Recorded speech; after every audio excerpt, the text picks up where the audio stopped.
Remember, if we are going to be able to evaluate church history properly, then we need to examine the doctrine held by the first churches. This is important information because we are laying the foundation and context by which we will judge the rest of church history. Priesthood of the believer. There is no office of priest in the New Testament. The Bible instructs churches how to select pastors and deacons, but not priests. The New Testament teaches that every Christian is a priest, and Jesus Christ is the great high priest. 1 Peter 2 verses 5 and 9. Ye also as lively stones are built up a spiritual house, and holy priesthood, to offer up spiritual sacrifices acceptable to God by Jesus Christ.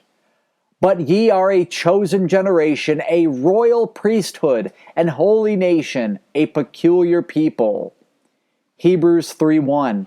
Wherefore, holy brethren, partakers of the heavenly calling, consider the apostle and high priest of our profession, Christ Jesus. The office of priest that we see in different types of churches today was made up by men. Separation of church and state. God has given different spheres of authority to the civil government and to the church. The government is the keeper of law and order in society, according to Romans 13. The church is the pillar and ground of the truth, according to 1 Timothy 3:15. It is not the government's business to decide and enforce Bible doctrine or to meddle with church government and practice.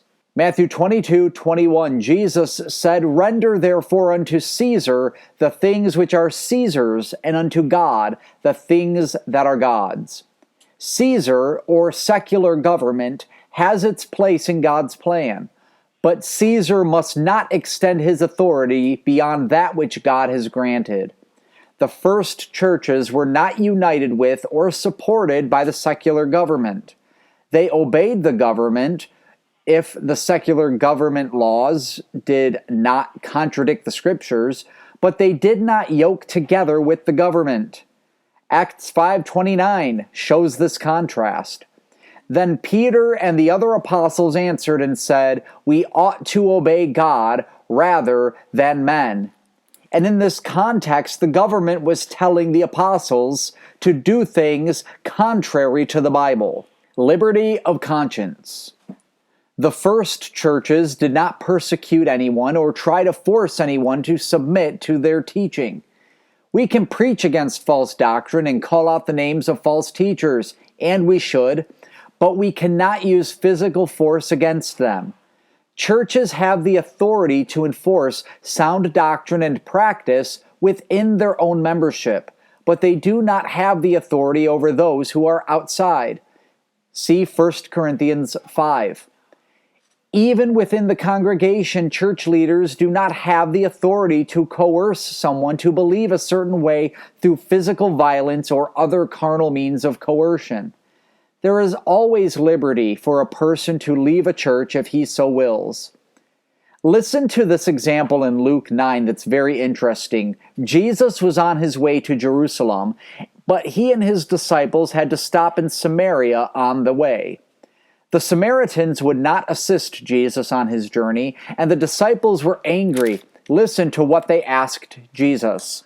In Luke 9, verses 54 through 56. And when his disciples, James and John, saw this, they said, Lord, wilt thou that we command fire to come down from heaven and consume them, even as Elias did?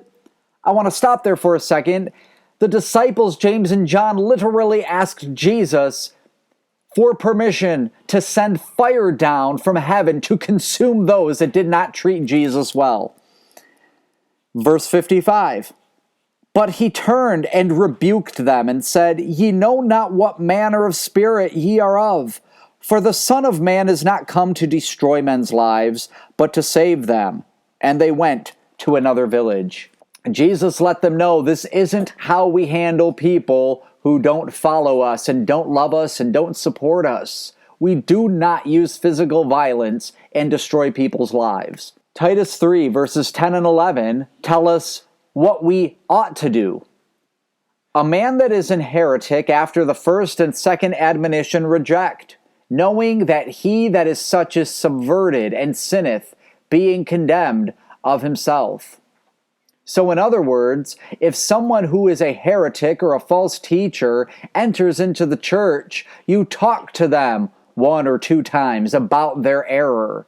If the error persists, then the church puts that person out and says that they are not welcome in the church, that they cannot bring their false doctrine in to corrupt the church.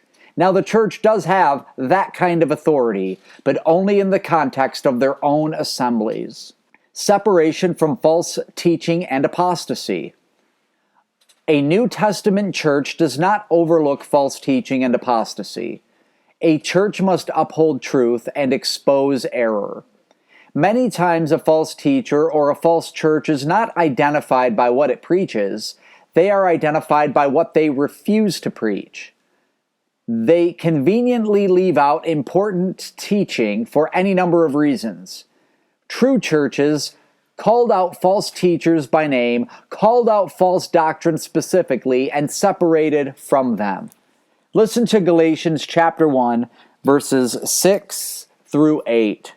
I marvel that ye are so soon removed from him that called you into the grace of Christ unto another gospel, which is not another, but there be some that trouble you and would pervert the gospel of Christ. But though we or an angel from heaven preach any other gospel unto you than that which we have preached unto you, let him be accursed. That's very strong language, but it's the way that those who would come into the church and preach a false gospel are to be handled. Romans 16:17 says, Now I beseech you, brethren, mark them which cause divisions and offenses, contrary to the doctrine which ye have learned, and avoid them.